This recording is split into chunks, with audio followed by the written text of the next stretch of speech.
चलो आज की क्लास शुरू करते हैं। आज हम कुछ इंपॉर्टेंट पॉइंट्स करने वाले हैं, कुछ क्वेश्चंस करने वाले हैं जो तुमने दिए हैं। डाइलेक्ट्रिक कांस्टेंट के बारे में दोबारा समझते हैं, और ये लास्ट टॉपिक होगा डाइलेक्ट्रिक कांस्टेंट का। उसको हम कापा कहते हैं। उसका फॉर्मूला होता था एप्सिलॉन अपॉन एप्सिलॉन मीडियम, नहीं sorry, epsilon medium upon epsilon not. ये कैसे आया था? फोर्स वैक्यूम का वैल्यू था 1/4 पाई एप्सिलॉन नॉट। वैक्यूम को हम एयर भी कह देते हैं, Q²/R²। और फोर्स मीडियम अगर किसी मीडियम में डाल दिया जाए तो 1/4 पाई एप्सिलॉन मीडियम Q²/R²। इनको डिवाइड करते थे तो क्या बनता था? Force vacuum upon force medium, काट के तुम देख लेना, epsilon medium upon epsilon nought बन जाएगा, is equal to kappa. This is also called as relative permittivity.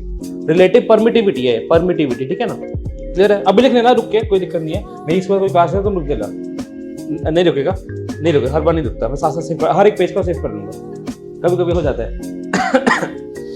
तो वही जितना पुराना होगा उतना तो सिस्टम खराब होता ही है, सिंपल सी बात है। फोन की 1.5-2 साल की वैलिडिटी है, इसकी 5-6 साल की होगी, इसमें 4 साल तो हो चुके हैं इसके। रिलेटिव परमिटिविटी क्लियर हो गया? ठीक है, आगे सुनो। अब आगे यहाँ पर क्या है सिस्टम के EM, इसी को देखो, is equal to epsilon nought into relative permittivity लिख सकते हो, है ना? तो 1/4 पाई एप्सिलॉन मीडियम की अगर बात करी जाए तो क्या होगा? 1/4 पाई मीडियम का कितना फॉर्म होगा? E0 इनटू ER, ठीक है? और ER को ही हम कापा भी कहते हैं। ER ही है राम ही सीता, सीता ही राम वाली चीज, ठीक है? क्या मतलब? सीता ही गीता है, गीता ही सीता है। शक्तिमान देखा, देखते थे, सुना है उसके बारे में?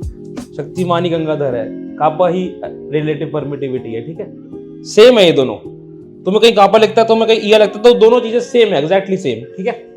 तो ये वाला क्या बन जाएगा? अब इसमें ये वाला फॉर्मूला बन गया। अब ये वाला की वैल्यू क्या होती है? 9 × 10⁹ ये भी लिख सकते हो अपॉन ER, नीचे ही तो है ER। अब आगे देखो, अब आगे का एक क्वेश्चन है। क्वेश्चन क्या है? 3 चार्जेस, तुम लोगों का क्वेश्चन था, Q1 and each having equal mass m are kept at vertices of equilateral triangle and are moving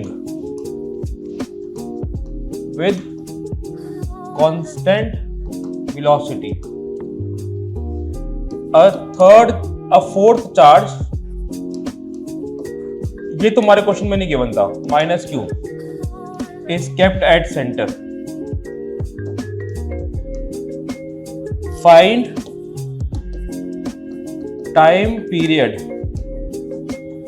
of revolution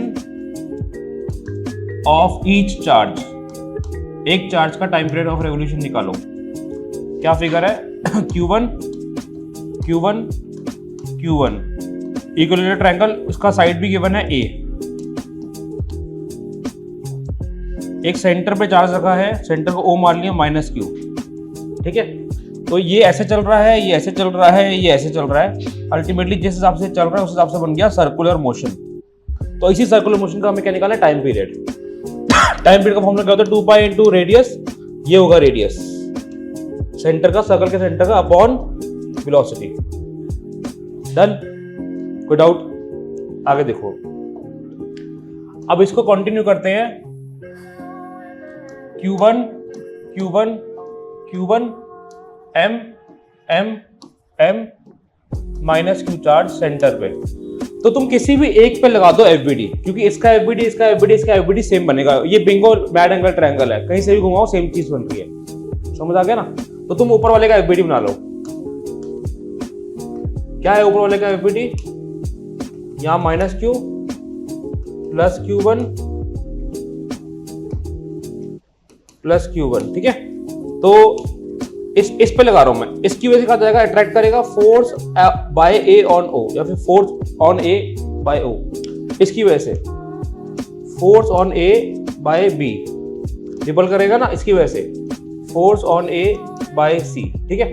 तो इसमें देख लो एक बार, ये वाला बन रहा है ना डायगोनल, कितना एंगल होगा बताओ?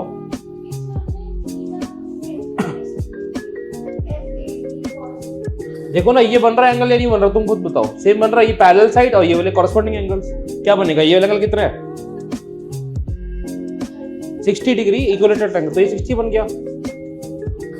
ऐसे ये भी 60 बन जाएगा, 60 बन गया। क्या हो जाएगा FAB cos 60 और ये वाला FAB sin 60, ये वाला FAC cos 60 और ये वाला FAC sin 60। तुम अपने आप देखना, ये दोनों कट जाएंगे।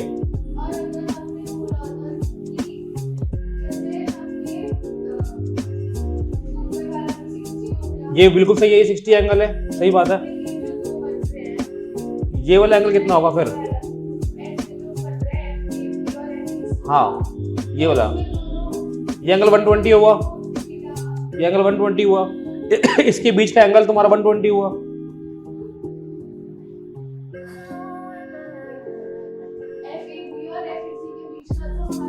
हाँ 60 हुआ, 60 हुआ, सही है, 60 हुआ, ठीक है, क्लियर। हाँ ले लो, फिर आधा करना पड़ेगा, फिर 30, ये 30 हो जाएगा तो ये 60 हो जाएगा, वही तो बन रहा है, बात तो सेम ही है। अगर 30 ले रहे हो तो बचेगा FAB cos 30, यहाँ पर FAB sin 30, और cos 30 और sin 60 सेम होते हैं, complementary angles, trigo 11th class, same ही बात होती है। कुछ भी करो, इधर घुमाओ उधर घुमाओ, बात सेम है। कॉन्सेप्ट पे ध्यान दो, बस मेन बात है कॉन्सेप्ट पे ध्यान दो। तुम्हारे बुक में अगर तुम्हारे क्वेश्चन में कुछ लिखा है, तुम्हें कुछ लग रहा है कि हाँ ये अलग तरीके से करे, तो कोई दिक्कत नहीं, आंसर चेक करा करो, सेम आना चाहिए बस। कॉन्सेप्ट पे, जब तक कॉन्सेप्ट पे ध्यान नहीं दोगे, फिजिक्स में रट्टे की तरफ ध्यान दोगे, उस केमिस्ट्री में करो, केमिस्ट्री में रट्टा चलेगा, सिर्फ तुम तीनों, तुम्हारे बायो में चलेगा। PCM में केमिस्ट्री में चलता है लर्निंग वर्क, ज्यादा करना पड़ता है, ऑर्गेनिक में तो बहुत ज्यादा करना पड़ता है, इनऑर्गेनिक में बहुत ज्यादा करना पड़ता है, और जो सॉल्यूशन टाइप के चैप्टर होते हैं वैसे ही कम होते हैं। कितने हैं चैप्टर, दो, एक दो होते हैं।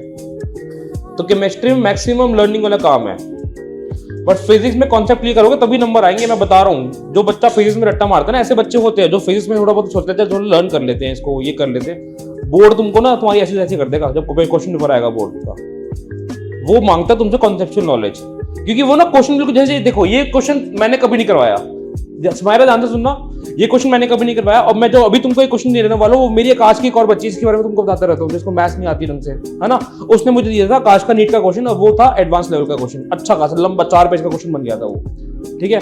सेम एग्जैक्टली इसी टाइप का क्वेश्चन था जो हम थर्ड क्वेश्चन करने वाले हैं, वही बॉल वाला, और लंबा क्वेश्चन है वो, ठीक है। उसमें थीटा चेंज हो रहा है, यहाँ पर थीटा चेंज हो रहा है तो और डिफिकल्ट बन रहा है, थीटा भी चेंज हो रहा है, तो वो क्वेश्चन मैंने कभी नहीं करा था।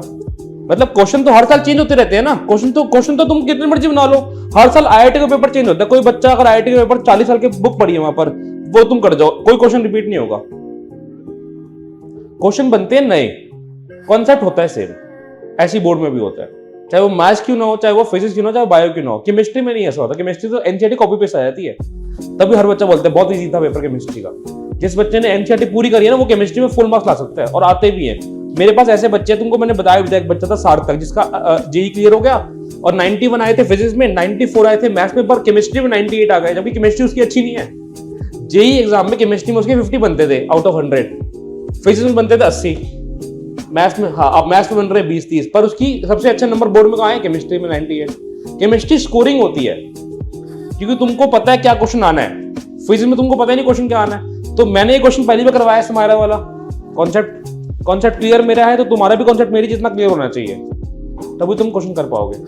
अब करें फिर, अब इससे क्या समझ आया, एक और चीज देखो कि ये दोनों जो है ना, ये वर्टिकल वाले फोर्सेस, ये सेंटर पे लग रहे हैं। कैसे, सेंटर नीचे आ रहा है ना, तो जब भी कोई फोर्स सेंटर पे लगता है तो क्या लगता है, उसको सर्कुलर मोशन में घुमाने के लिए सेंट्रीपिटल फोर्स। समझ आ गया ना। अब सुमारा का ना पर एक डाउट था, शांत सुनना, उसका डाउट सुनना। वो कह रही है कि अगर कोई बॉडी सर्कुलर मोशन में मूव कर रही है, ठीक है, इस पे लग रहा है ये वाला इलेक्ट्रोस्टैटिक अट्रैक्शन फोर्स, और सेंट्रीपिटल फोर्स भी यही लग रहा है, तो हम इन दोनों को ऐड करके इक्वल टू 0 नहीं लिखते, हम क्या लिख देते हैं, electrostatic force is equal to centripetal force. तो इक्वल टू क्यों लिख रहे हैं जबकि डायरेक्शन तो सेम है, ये इसका डाउट था यहाँ पर। अब इसका डाउट क्लियर करेगी यहाँ पर ऐश्वर्या। कैसे, ये देखो, ये बॉडी है, ये पुली है, ये बॉडी है, ये बॉडी नीचे जा रही है, बॉडी आगे जा रही है, ठीक है। अब ऐश्वर्या बताओ कि इसका FBD क्या बनेगा, नीचे mg ऊपर टेंशन, ये बॉडी नीचे जा रही है तो क्या हुआ, mg minus tension is equal to mass into acceleration, right. जिस डायरेक्शन में गुलिशा बॉडी जा रही हो तो उस फोर्स को हम मेन फोर्स मानते हैं। अब मुझे ये बताओ, अगर ये इस डायरेक्शन में बॉडी जा रही है तो यहां पर एम ए भी तो यही लग रहा है, तो फिर m g minus t plus m a होना चाहिए था। इक्वल टू एम ए क्यों लिखा फिर मैंने यहां पर? क्योंकि इक्वल टू जो एम ए होता है ना वो होता है नेट फोर्स, और नेट फोर्स हमें बताता है कि किस डायरेक्शन में बॉडी जा रही है, तो जिस डायरेक्शन में बॉडी जा रही है उसी के इक्वल टू में नेट फोर्स आना चाहिए। तो यहां पर वो सिचुएशन लग रही होती है, बॉडी अंदर डायरेक्शन में जा रही है, अट्रैक्ट कर रही है, तो नेट फोर्स, ये सेंट्रीपिटल फोर्स हमारा फोर्स एफबीडी वाला फोर्स नहीं है, ये नेट फोर्स वाला फोर्स है, एमए वाला फोर्स है ये। समझ आ गया? तो ये हमेशा इक्वल टू में एमए रहेगा। अब कोई बच्चा ऐसा समझते हैं इसको सेंट्रीफ्यूगल मान के समझ लो, कोई दिक्कत नहीं है। और होता है एक्चुअल में क्या है, ये सेंट्रीपिटल, सेंट्रीफ्यूगल लग रहा है, सेंट्रीपिटल बचा रहा है। क्या हो रहा है, मच्छर बैठा है यहाँ पर ब्लेड पे, चलेगा पंखा तो ब्लेड मच्छर जाएगा राइट, यानी सेंट्रीफ्यूगल लग रहा है। उसको रोकने के लिए हमें खुद देना पड़ेगा फोर्स, वो हमें कौन सा फोर्स देना है, सेंट्रीपिटल। तो दोनों की वैल्यू सेम होती है, बस उनकी डायरेक्शन अलग है। तो इसको छोड़ो, आगे पक्का समझ आ गया? तो आगे देखो, अब क्या करना है फिर, ये वाला तो कट जाएगा, तुम लगा लेना अपने। अब ये भी कट करके दिखाओगे, कटेगा तुम्हारे सामने, अपने आप ही आएगा। पक्का कट रहा है, क्यों कट रहा है? क्योंकि ए का चार्ज बी का चार्ज सेम है, ए का चार्ज सी का चार्ज सेम है। यहाँ क्यों नहीं कट रहा? बिकॉज यहाँ पर ओ आ गया, ओ का चार्ज अलग है, इसलिए नहीं कट रहा। क्या हो जाएगा, f a c sine 60 plus f a b sine 60। ये जितनी भी रिकॉर्डिंग वाली वीडियो होती है ये तुम्हारे लिए होती है, सिर्फ तुम्हारे लिए, क्योंकि ये इतनी गंदी हैंडराइटिंग में मैं यूट्यूब पे कम ही डालता हूँ। मेरा भी तो वो होना चाहिए ना थोड़ा बहुत, ठीक है। फिर minus f a o is equal to m v square by r, यहाँ से वेलोसिटी निकलेगा, और आर की वैल्यू भी निकालनी पड़ेगी। लंबा क्वेश्चन है ये भी, इतना लंबा वैसे मेरा वाला भी है। आर की वैल्यू भी निकालें, ये ना ये आर है राइट, ये कितना है a/2, ये कितना एंगल 30 डिग्री, कैसे निकलेगा, base by hypotenuse, a/2 by r is equal to cos 30। cos 30 क्या होता है, √3/2, तो 2 से 2 कट जाएगा, तो क्या हो जाएगा a/√3। r की वैल्यू आ गई a/√3, चेक कर लो, तुम्हारा भी r a/√3 कहीं ना कहीं लिखा हुआ है नोट्स में, चेक करो, लिखा हुआ है a/√3 लिखा था तुम्हारी उसमें, लिखा था ना? हाँ बताओ, ठीक है। ये ट्रायंगल लिया, ये रेडियस, ये रेडियस, ये भी रेडियस, इस ट्रायंगल में लगा रहे हैं ट्रिगो। ये आर कैसे आया, ये सर्कल है, रेडियस रेडियस रेडियस, 2 से 2 कट रहे, 2 नीचे चला जाएगा, base by hypotenuse cos theta, cos 30 √3/2, ठीक है। अब अपने कर लोगे आगे का पार्ट, बताओ कर लोगे आगे? रूट में आएगा आंसर, वेलोसिटी का स्क्वायर है, और तुम्हें वेलोसिटी का स्क्वायर नहीं चाहिए अब, tan से तो तुमको इसकी वैल्यू बतानी चाहिए ना फिर उसके लिए। तो इसकी वैल्यू निकालो, पहले इसकी भी निकालो, फिर इसकी निकालोगे, क्या फायदा उसका?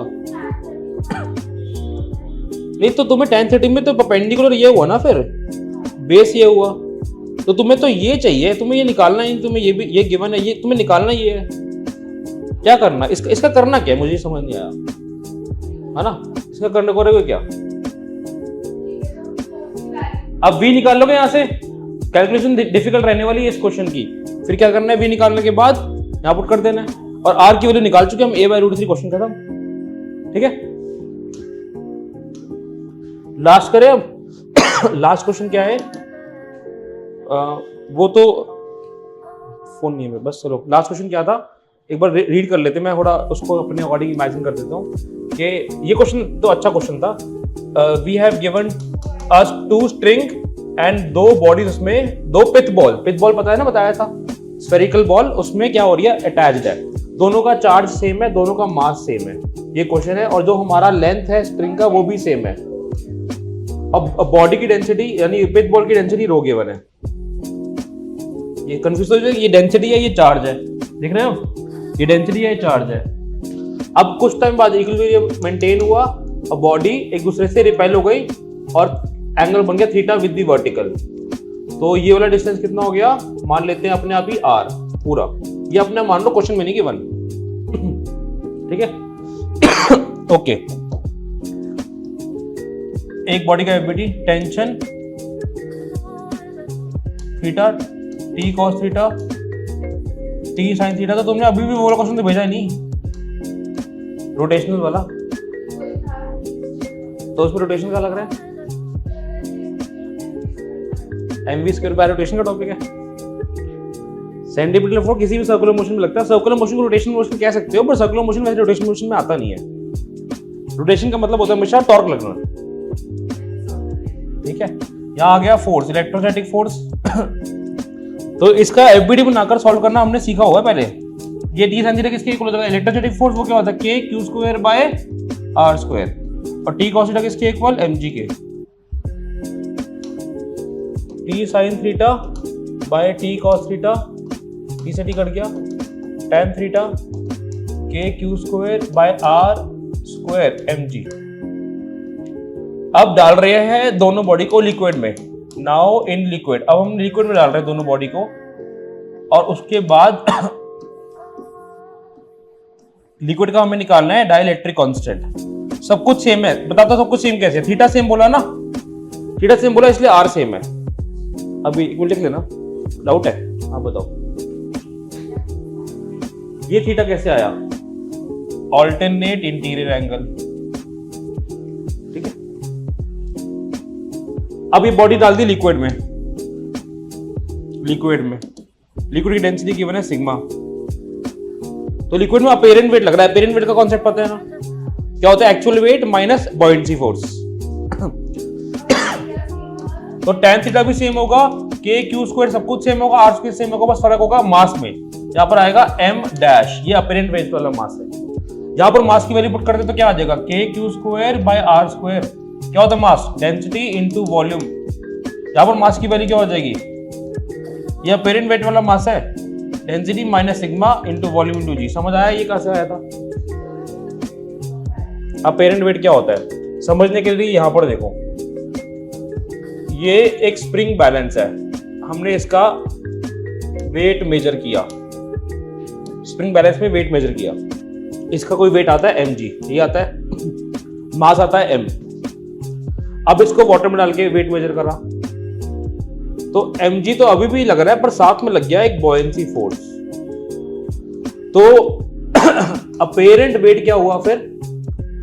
ये तुमने पढ़ा, ये तुमने शायद पढ़ा हो या ना पढ़ा, क्योंकि 11th क्लास में सीबीएसई में एक कॉन्सेप्ट कटा होता है, आर्किमिडीज प्रिंसिपल कटा होता है ये सीबीएसई में। मतलब इतने बड़े बड़े क्वेश्चन नहीं करते थे उसमें, हम बस कॉन्सेप्ट पढ़ लेते थे। अपेरेंट वेट क्या हुआ? Actual weight minus buoyancy force. Actual weight mg, buoyancy force क्या होता है? Mass density of body into volume of body into ji.